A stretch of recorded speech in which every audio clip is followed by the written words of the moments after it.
really smart guy, if you didn't know that.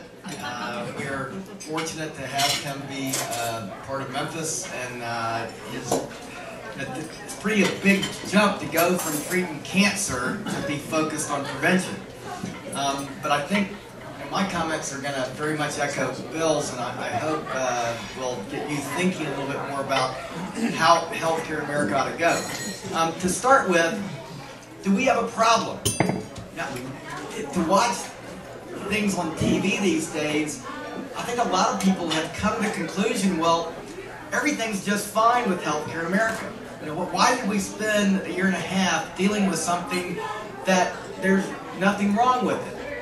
Well, anybody who is involved on a daily basis with healthcare in America would answer that question.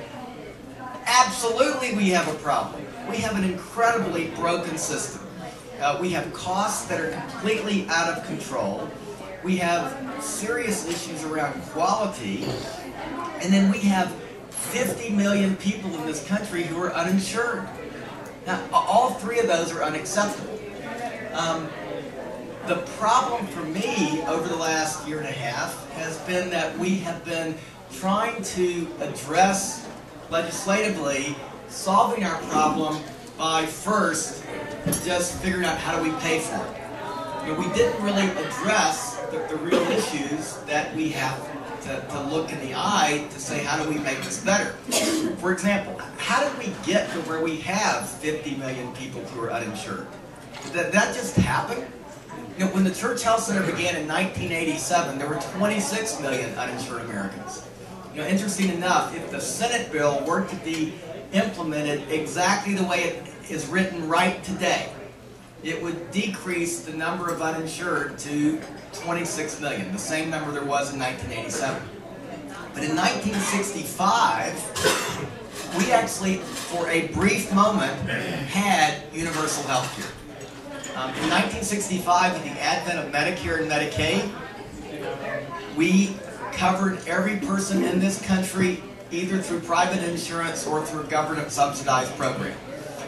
It was only at that point, some of you, George, you're old enough to remember this, you remember when signs went up in doctors' offices that said payment is expected at the time of service. You know, that happened because it was assumed that everybody did have health insurance.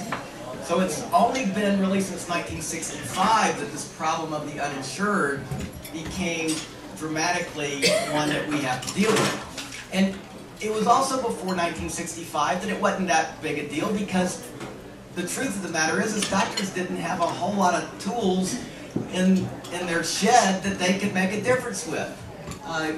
Giving people chicken noodle soup was pretty effective because it was better than the drugs we were given, because they didn't do very much. So here really, to me, are the three big issues that, had we been addressing over the last year and a half, we might actually now be talking about making a difference in health of Americans as opposed to just how do we fund health care. Number one on the list for me, and this is where my opinions on both the right or the left, nobody cares about. You know, a third of the American economy, you could argue, is either directly or indirectly related to health care, and it is driven by the issues of technology. Now, we have an inordinate love affair with technology around health care in this country. You know, we have come to believe that if I'm sick, not a problem. They'll fix it. You know, they'll give me a new valve for my heart. They'll stick a stent in there. Whatever, doesn't matter. Whatever it is, surely there is something they can do. And if they can't do it in Memphis, by God, I'm going to go to the Mayo Clinic. I don't know how many of y'all have been to the Mayo Clinic, but the Mayo Clinic is not really smarter than we are in Memphis. What the Mayo Clinic is, though, is they are incredibly efficient. You know, this is an issue of driving costs. And the Mayo Clinic people would, you know, the thing I've been so impressed with the Mayo Clinic people about is that they are not huge users of technology. They do not assume that their approach to Bill's reflux would have absolutely been at every turn, lose the weight, try the over-the-counter Prilosec, watch what you're eating at night. And then, if you're not better, then we'll think about sticking a tube down your throat. Now, I think people's perception of Mayo is just the opposite, that they're going to go and want to stick a tube up every orifice of your body the first time they see you, and that's not how they work. Now, what they do, though, is, unlike what would happen here in Memphis all too often, is that you go to one doctor, will get an appointment in a week for the next test, you come back, and then you'll see the subspecialist, and 8-9 weeks down the road, you might actually have your diagnosis and a plan of what to do. At Mayo, you'll get it in 24 hours. But that's why Mayo's better. Not because they're smarter, but because they're more efficient. So, number one on my list is, how do we fall away from believing that technology is the answer to everything? 100 years ago, we needed technology. 100 years ago, if you know what an S-curve looks like, if you can go back to math back from when you were in high school, 100 years ago we were at the bottom of an S-curve. And that meant that over the next 50, 60, 70 years, as we improved our technology, we actually improved our health outcomes. That the new technology actually did help to make us healthier. Unfortunately, as I see it, we are now at the top of an S-curve, which means the next version of MRI is going to give us a prettier picture. But it's not going to make anybody healthier. It's going to cost a fortune, and you are going to pay for it. Because once a doctor, once a hospital has that new technology, I promise you they're going to use it. Once they've paid for it, they're going to figure out, that little wart on your toe probably needs to have a special test done about it. That's how it works. So, number one on my list, we have to put technology into perspective. And we cannot just jump at every turn, because to me, this is what's driving the cost. I mean, every year with new drugs, let's think about drugs. How do drugs work? Drugs poison your body to prevent it from doing something it is naturally trying to do. That's how our drugs work. You've got to be pretty doggone smart to override the body the way God created us. Thank God the drugs do not do everything they tell us they will do on TV. If they did do that, doctors would be killing people right and left. For the most part, the drugs are not very effective. Every year the FDA evaluates all the new drugs and ranks them as to whether the new drugs are better than what we had prior to the creation of this new drug. Last year there were 24 brand new drugs came out. How many of them do you think were given a rating to say that they were better than what we had before? One. Now, do you think the new drugs cost more than what we had before? In dramatic ways. But we've come to believe that if it's a generic, it must be no good, right? I mean, the $4 drugs that you could get at Walmart, they can't possibly be any good. But for the most part, the generic drugs are the ones that actually work. The ones that are dirt cheap are the ones that you ought to be taking, not the newer drugs. Newer drugs are generally, not only are they not better, sometimes they're not as good. But I promise you they cost more. And if you see it on TV, by God, you must need it.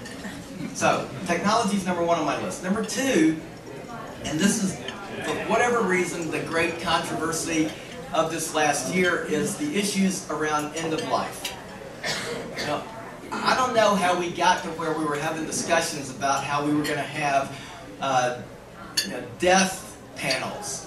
I don't think that was ever anybody's idea, but nobody wants the government to be involved in deciding end-of-life issues. That I get. And yet, what do?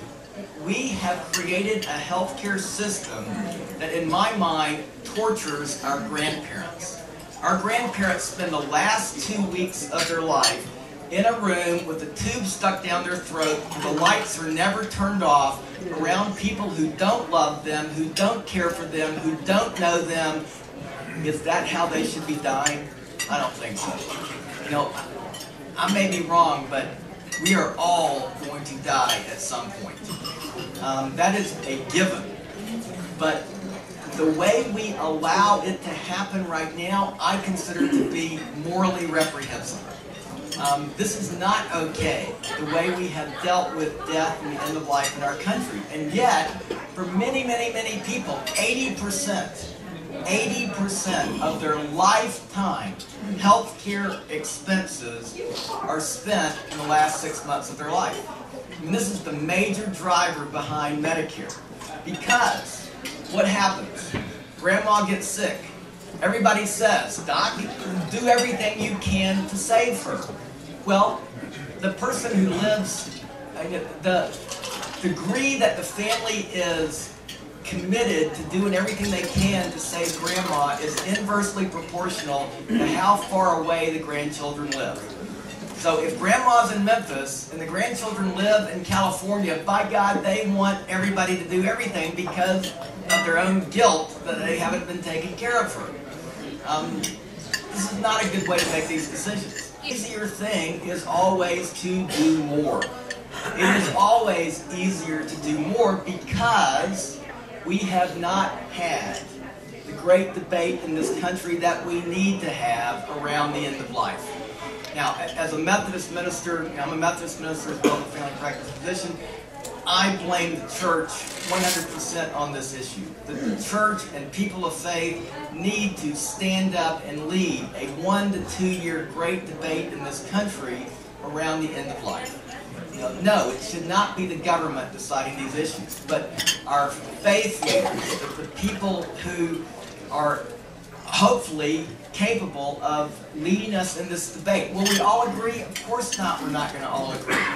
And I'm not proposing that we go off and give Grandma the pill and let her, die because she's not worth anymore. That's not the point. But as a Christian, I think this is true if you're a Jew or Muslim as well, death is not the enemy. Death is absolutely not the enemy. The issue is over how do we live our life. And we spend so much time trying to avoid the leading causes of death that, as my friend Gary Gunderson has said and written a book on, we have forgotten what are the leading causes of life. Healthcare ought to be about life. It ought to be about those things that engage us around living that makes life better, that makes life worth living. Who cares if you live 2 years longer, if it means 2 years longer in a nursing home? Life for life's sake doesn't make any sense. If it doesn't bring you more joy, if it doesn't bring you more love, if from our point of view, if it doesn't drive you closer to God, if that's not happening, then what's the point? But none of this has been part of a debate, because this doesn't really have a whole lot to do with money. Which leads to the third thing, and the last thing I want to talk about that Bill and I definitely are engaged in and believe strongly with, and that is prevention. That S-curve that I referred to a little while ago about technology. Well, we are in the same place today as we were 100 years ago around technology when we consider prevention. We are babes in the woods around what does it take to keep people healthy rather than wait until we're broken. Now, everybody loves the idea of preventive medicine, but it mostly consists of the doctor telling you to stop drinking, stop smoking, lose weight, and get more exercise. It goes in one ear and out the other, and you guys all know the great secret. The doctor doesn't do it either. We are absolutely convinced we can and must do better than this, which takes the whole world beyond just people who wear white coats. Am I my brother's keeper? Absolutely. And the faith community in particular, but that would be the faith community. People who are engaged in caring about a neighborhood or community, this is all our responsibility. The thing that I have more certainty on about anything else is that when we are talking about how all of this affects Memphis, we do not need to be looking to Washington. I think in the last couple of weeks we have proven we absolutely don't need to be looking to Nashville. Either we do it ourselves or it's not going to get done. John Wesley, the founder of the Methodist Church, was able to deal with his critics and people who didn't agree with him on the theological side of things, said once, if your heart is like my heart, then give me your hand. Now, we need to be more locking arms, setting aside our differences and saying, how can we make our city a healthier city? How many uninsured are there in Memphis? It's 20.2%. That's a little over 200,000 people in this city are uninsured. The lion's share of them are people who are working. I know your eyes glaze over when you hear the word the Med, but if the Med were to completely implode, which it is like this close from happening, then it will affect us all. This is no different from the levees in New Orleans. If the Med is a levee that breaks, that will flood everybody in this room. I promise you it will affect you in ways you could not imagine. But it affects the poor today. The people who work to make our lives comfortable. They shine your shoes, they cook your food, they one day dig your grave. Today, their access to health care is worse than it has ever been in the 25 years I've been in Memphis. You know, I've spent the last year and a half with people asking me, is the church health center going to go out of business if healthcare reform were to be enacted? Where the reality is, it is the worst it has ever been right now, and I don't think it's going to change anytime soon. The only way we can make this better is if we do it together. You know, if we realize that we are in this game together, that poor person who works to make my life comfortable is my partner in this. And we can make a difference. We absolutely can make a difference because all three of these issues that I have addressed, the technology, the end-of-life issues, and prevention, those are things we could do something about. Here in Memphis, we could do something about all three of them. We just have to screw up our courage and say we're going to do it. Right? So that's my 2 cents. Bill?